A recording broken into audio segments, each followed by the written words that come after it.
आप सब लोगों को मेरा नमस्कार। इस वक्त देश बहुत गंभीर संकट से गुजर रहा है। पूरे देश में एलपीजी गैस जिसे हम बोलते हैं, जो घरों में खाना बनाने के भी काम आती है, रेस्टोरेंट में, इंडस्ट्री में, तरह तरह से लोग इसका इस्तेमाल करते हैं, एलपीजी सिलेंडर का, गैस का।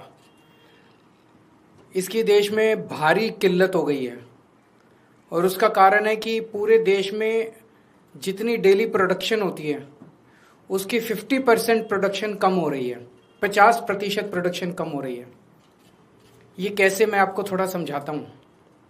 हमारे देश में जितनी एलपीजी की खपत है उसका 60% इंपोर्ट होता है और उस 60% इंपोर्ट का 90% स्ट्रेट ऑफ हर्मुज से आता है। और स्ट्रेट ऑफ हर्मुज अब इंडिया में जितना आता था इंडिया के लिए बंद हो गया, तो 90% इंपोर्ट्स कम हो गए हैं। तो लगभग 50-55% प्रोडक्शन हमारे देश की एलपीजी की कम हो गई है। इसका सबसे ज्यादा खामियाजा इस वक्त इमीडिएटली रेस्टोरेंट्स और होटल बर्दाश्त कर रहे हैं। सरकार ने आदेश जारी किया है कि रेस्टोरेंट और होटल्स को एलपीजी गैस मुहैया नहीं कराई जाएगी। रेस्टोरेंट्स एंड होटल्स एलपीजी की स्टॉक नहीं रख सकते, वो उसको स्टोर करके नहीं रख सकते क्योंकि सेफ्टी कंसर्न्स होते हैं। तो जितने एलपीजी सिलेंडर उनको रोज चाहिए होते हैं उतनी डेली की डेली उनको सप्लाई की जाती है। तो अब एकदम से अगर एलपीजी बंद हो गई तो उनके पास तो 2 दिन का भी स्टॉक नहीं है, 1 दिन का भी स्टॉक नहीं है। इसकी वजह से अब मुंबई में 20% होटल और रेस्टोरेंट बंद हो चुके हैं और लगभग अगले 2 दिन के अंदर 50% रेस्टोरेंट और होटल बंद होने जा रहे हैं। तमिलनाडु में लगभग 10,000 होटल और रेस्टोरेंट्स बंद होने की कगार पे हैं। पंजाब और दिल्ली एनसीआर में हजारों होटल और रेस्टोरेंट्स आने वाले कुछ दिनों के अंदर बंद होने जा रहे हैं। और ये पीक वेडिंग सीजन है, शादियों का सीजन है। तो मुझे लगता है अगर ये जारी रहा तो बहुत सारे लोगों को शादियां पोस्टपोन करनी पड़ेंगी। और इसी तरह की कहानियां बेंगलोर, हैदराबाद, पश्चिम बंगाल, छत्तीसगढ़, हरियाणा, बिहार, सब जगह से आ रही हैं। मोरबी जो गुजरात में है, जिसको कि टाइल इंडस्ट्री का एक तरह से कैपिटल माना गया है, वहां पे 650 इंडस्ट्रीज हैं। उनमें से 170 इंडस्ट्री बंद हो चुकी है और 1 लाख लोग बेरोजगार हो चुके हैं। पूरे देश में इससे 1 करोड़ से ज्यादा लोगों के एकदम से बेरोजगार हो जाने की आशंका है। और इतने बड़े स्तर पे अगर लोग बेरोजगार हो गए तो क्या स्थिति होगी, हम सोच सकते हैं। और पिछले दिनों में सरकार ने कॉमर्शियल भी और डोमेस्टिक भी दोनों एलपीजी के दाम काफी ज्यादा बढ़ा दिए हैं। जो सरकार ने बढ़ाए वो तो अलग है, लेकिन अब मार्केट में जम के ब्लैक हो रही है एलपीजी की चारों तरफ। हमें यह समझना पड़ेगा ये क्यों हो रहा है। ये हो रहा है क्योंकि इजराइल और अमेरिका ने ईरान के ऊपर हमला किया है। स्ट्रेट ऑफ हर्मुज जो है, वहां से दुनिया का काफी ज्यादा तेल और गैस जो है उसका आवागमन होता है। ईरान ने स्ट्रेट ऑफ हर्मुज पे कब्जा किया हुआ है और ईरान ने कहा है कि जो उनके फ्रेंडली देश हैं केवल उन्हीं को वहां से अपनी शिप्स ले जाने लाने का अधिकार होगा। तो जैसे रशिया, चाइना, केवल उनके शिप्स को अलाउ किया जा रहा है।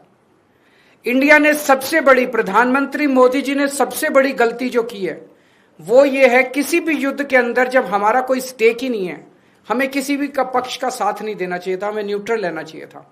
नॉन अलाइंड पॉलिसी भारत की विदेश नीति पिछले 75 साल से चली आ रही थी, जिसको प्रधानमंत्री ने चंद दिनों के अंदर डिमोलिश कर दिया। वो जाके सीधे इजराइल और अमेरिका के साथ खड़े हो गए, ईरान के खिलाफ खड़े हो गए।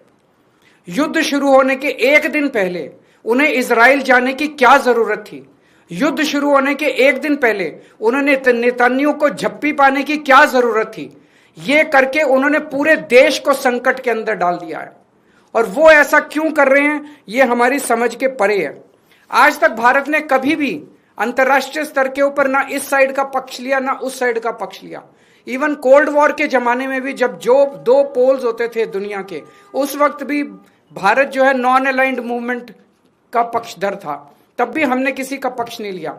अभी प्रधानमंत्री जी ने सीधे सीधे अमेरिका के और इजराइल के पक्ष में अपना वो रखा और हमने ईरान जो हमारा पुराना दोस्त था, जिसके साथ हमारा काफी वो था, उसको हमने अपना दुश्मन बना लिया। 140 करोड़ पिछले कुछ दिनों में, पिछले कुछ महीनों में, पिछले 1 साल से हम देख रहे हैं किस तरह से प्रधानमंत्री मोदी जी सीधे सीधे, ऐसा लगता है मेरे को ये शब्द इस्तेमाल करते हुए बेहद शर्म महसूस हो रही है, प्रधानमंत्री मोदी जी ट्रंप के गुलाम बने हुए हैं। 140 करोड़ लोगों के इस महान देश को प्रधानमंत्री मोदी जी ने अमेरिका की कॉलोनी बना दिया। अमेरिका, हम देखते हैं जब अंग्रेज आए थे, अंग्रेजों ने भारत पे क्यों कब्जा कर लिया? अंग्रेजों ने भारत पे कब्जा किया था क्योंकि उस वक्त हमारे देश के अंदर शासन करने वाले जितने राजा थे वो कमजोर थे, उनको ब्लैकमेल किया जा सकता था, उनको खरीदा जा सकता था, उन पे अटैक करके अंग्रेजों ने कब्जा कर लिया। आज अमेरिका ने हमारे देश पे कब्जा कर लिया है क्योंकि एक तरह से हमारे देश का प्रधानमंत्री कमजोर है, उसको ब्लैकमेल किया जा रहा है। प्रधानमंत्री को किस वजह से ब्लैकमेल किया जा रहा है? एक एक देशवासी का खून खौल रहा है इस टाइम। जिस तरह से डेली ट्रंप और वहां के छोटे छोटे सेक्रेटरी, छोटे छोटे अदने से कर्मचारी, अफसर अमेरिका के हमारे प्रधानमंत्री का, हमारे देश का मजाक उड़ाते हैं रोज टीवी के ऊपर बैठ के। खून खौल उठता है एक भारतवासी का, खून खौल उठता है एक देशवासी का, जिस तरह से हम इतनी जिल्लत और इतनी इंसल्ट महसूस कर रहे हैं। ऐसा हमने क्या किया है? हमारा यही कसूर है कि हमारा प्रधानमंत्री एक कमजोर आदमी है। जो आदेश देते हैं ट्रंप, सर झुका के, जी हजूर करके हमारे देश के प्रधानमंत्री उसको मान लेते हैं। ट्रंप ने कहा अपनी कॉटन ड्यूटी, जो अमेरिका से कॉटन आएगी उस पर ड्यूटी 0 करो। प्रधानमंत्री ने कहा जी हजूर, करते हैं, और कर दी। भारत के सैकड़ों लाखों किसान इसकी वजह से बर्बाद हो गए, लेकिन उन्होंने ट्रंप की सुनी। ट्रंप ने कहा रशिया से ऑयल खरीदना बंद करो, मोदी जी ने कहा जी हजूर, करते हैं। रशिया से ऑयल खरीदना बंद कर दिया। 8 लाख करोड़ रुपए का सालाना नुकसान हुआ इसकी वजह से देश को, 8 लाख करोड़ रुपए का। क्यों किया? ट्रंप ने कहा जितना सामान तुम भेजोगे उस पर 18% ड्यूटी लगेगी, और जो अमेरिका से सामान इंडिया आएगा उस पर 0% ड्यूटी लगेगी। मोदी जी ने कहा जी हजूर, करते हैं, और उन्होंने कर दिया। देश के कितने कर्मचारी बेरोजगार हो गए, कितनी इंडस्ट्री बंद हो गई, लाखों करोड़ों किसानों का नुकसान हो गया। और अब उन्होंने इस युद्ध के अंदर ट्रंप का और इजराइल का साथ दिया है। हम ये जानना चाहते हैं कि प्रधानमंत्री जी की क्या मजबूरी है? कुछ तो है ट्रंप के पास, प्रधानमंत्री मोदी जी का, जिस वजह से मोदी जी इतने मजबूर हैं। ट्रंप खुलेआम कह रहा है मेरे पास मोदी जी के कुछ ऐसे राज हैं जिनको अगर मैं पब्लिक कर दूं तो मोदी जी का करियर खराब हो जाएगा। अगर मोदी जी को लगता है कि कुछ ऐसी शर्मनाक बातें हैं ट्रंप के पास जिनको पब्लिक में आने से उन्हें नुकसान होगा, वो इस्तीफा दे दें, पर देश के साथ खिलवाड़ ना करें। कोई और बन जाएगा प्रधानमंत्री। अगर उन्हें अपने जो उनके सीक्रेट्स हैं ट्रंप के पास, उसके पब्लिक होने से डर लगता है, वो इस्तीफा दे दें, पर देश को बर्बाद ना करें।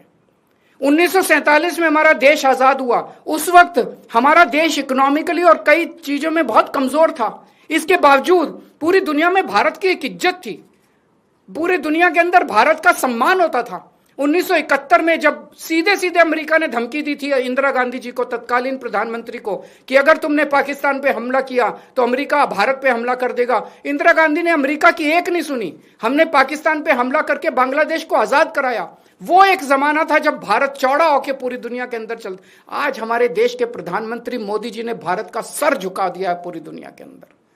हम चाहते हैं कि ये पॉलिसी, फॉरेन पॉलिसी इस तरह की ना की जाए, हमें अमेरिका का गुलाम ना बनाया जाए, ट्रंप के सामने नतमस्तक ना हुआ जाए, और देश की विदेश नीति हमारे भारत के क्या इंटरेस्ट्स हैं उसके हिसाब से बननी चाहिए, ना कि प्रधानमंत्री जी की मजबूरियों और कमजोरियों की गुलाम होनी चाहिए।